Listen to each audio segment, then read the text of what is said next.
আসসালামু আলাইকুম সকল জীবীর কল্যাণে। এই যে দেখতে পাচ্ছেন এখানে নৌকার সারি সারি নৌকা অলরেডি এখানের তিনটি নৌকা দেখতে পাচ্ছি। তারপর ওইখানে ওই যে দেখতে পাচ্ছি লিটন 2, এখানে আছে শেখ আব্দুল খালেক নৌকাটি তুফান 2, তারপর আছে কৈলাল তুফান। এখানে দেখেন দর্শক, হাজার হাজার দর্শকের ভিড় জমে গেছে। আর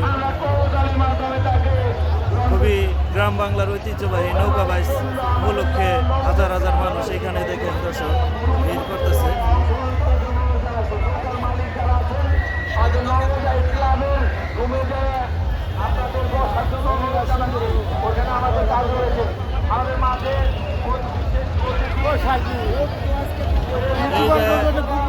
সামনে আছে আমার প্রিয় দরদি ভাই, প্রিয় শরীফ ভাই।